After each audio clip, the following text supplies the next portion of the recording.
Welcome back, everyone, to the Bears Football Plays YouTube channel. The day is Friday. Made it to another Friday. Congratulations. We have the weekend ahead of us. It's Friday, though, January 31st.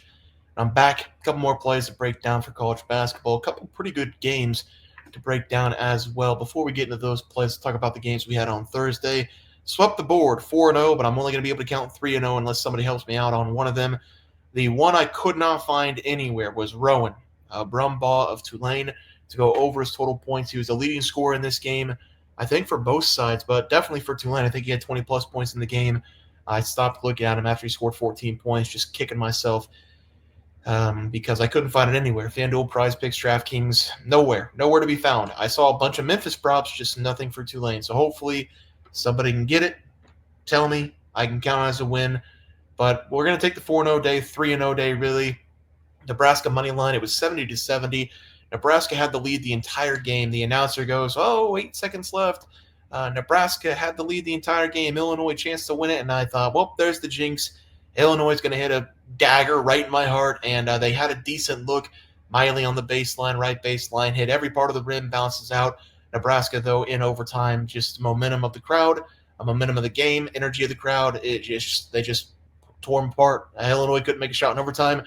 Good defense. Gary brought a little energy. Bryce Williams, our player prop, did hit. He was pretty bad tonight, honestly. He made, I think, 5 shots, but he scored 20-plus points. Got himself to the line a lot. Had some pretty choice shot attempts, but he scored 20-plus points. That's all I was asking for.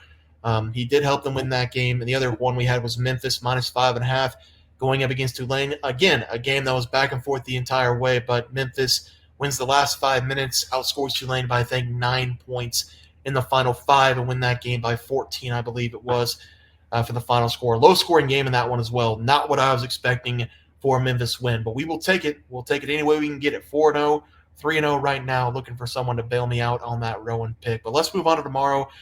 We talk about the Big Ten a lot as being gritty. Let's talk about the A-10. I think this is the most competitive or the most physical conference in college basketball.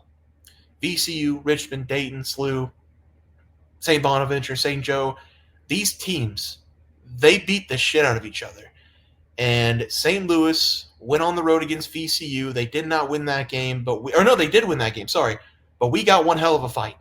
We got one hell of a fight in that game from St. Louis.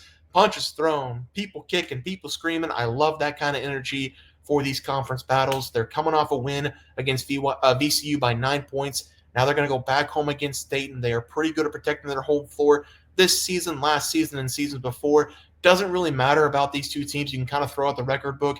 Dayton's been a lot better than St. Louis over the last couple of years, but I remember those SLU's teams 6, 7, 8 years ago. They were elite teams too. Dayton's a very good team. St. Louis this season, a very good team. Basically Indiana State from last season, bringing over 2 of their best players from last year and their head coach. I'm going to take St. Louis in this one on the money line. I think they're -0.5 or -1 right now. Going up against Dayton. So let's just take them on the money line. Should be a very competitive, very physical game, and I like everything about it.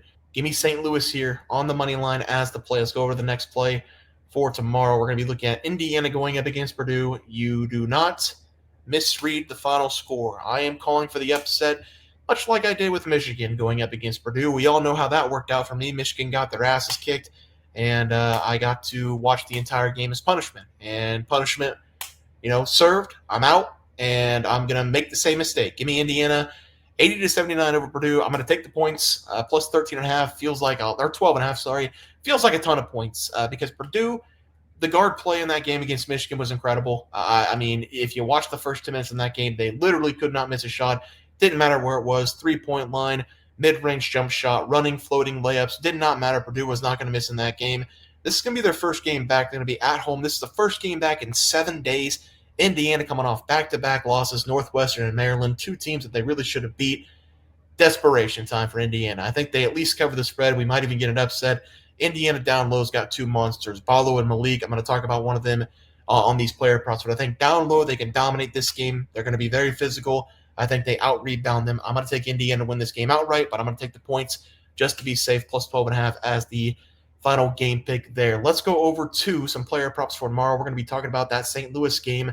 Gibson Jimerson. Sounds like Jimmer Fredette kind of, Jimmer Range.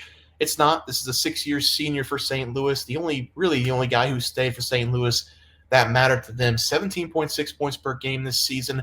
Obviously, you guys know Avila that came over from Indiana State, and Swoop. Those are the two guys that came over from Indiana State. Obviously, everybody knows Avila from what hopefully everybody thought was going to be a March Madness bid, but it just did not work out.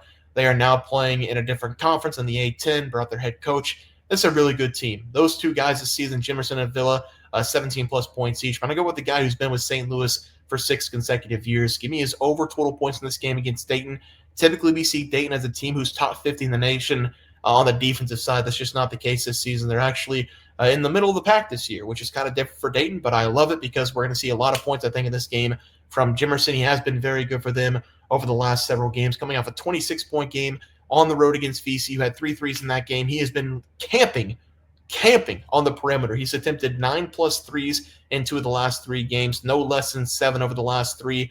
I think we're going to see a lot of 3-point attempts and a lot of points scored by him in this game. So I'm going to go over his total points as the first play of the day. And for the second play of the day, we're going to be looking at Indiana going up against Purdue. One of their better players, one of their big boys down low, is 6'9" junior, 240 pounds, Malik Renee or Renew. I don't know how you pronounce it. I'm going to go with Renee. I have watched multiple Indiana games. I've heard multiple people say it different ways. So if I'm pronouncing it wrong, don't sue me. Don't get mad at me. Just take the player prop. Over his total points in this game against Purdue. Purdue, they're basically all guard play up top with Smith and Lawyer. And then they have one good player in Kaufman Wren. So I think Indiana is going to dominate down low. I don't know if Kaufman Wren can deal with both Ballo and Malik. So we're going to see what happens in this game. But I like Malik to go off in this one. He's coming off an injury. He didn't really play against Rutgers, got hurt. Didn't really play against Northwestern, got hurt again. That was a month after his first injury. Had his first appetizer game against Maryland. 24 minutes back on the court. Shot 14 times. You could tell he wanted to stay out there more, but they needed to get him back into the rhythm of playing. He hadn't played in about a month. If you want to count that Northwestern game, you can. He only played 11 minutes, but he's finally back into the rhythm of things. I think we see the most minutes in this game of the entire season because Indiana has to win this game going up against Purdue. Don't have to win this game, but they want to be playing in March. This would be a big game for them to win. I like the over total points in this game. I don't think Purdue can guard both these guys down low. I'm going to take the one who scores more points per game this season. Over his total points going up against the Boilermakers as the play. Let's go to the recap graphic for tomorrow. We're going to be taking SLU on the money line. I think they get the job done here going up against their rival. Indiana with the points. I think they win the game outright, but I learned my lesson against Michigan, so we're just going to take the points here. Gibson Jimerson over his total points going up against State, and then we're going to go with Malik Renew over his total points going up against Purdue as the final play of the day. Guys, going to do it for the NCAA basketball picks and props for Friday, January 31st slated games. If you guys enjoyed the content, please drop a like this video and subscribe to the channel below. See you guys next video, and thanks for watching.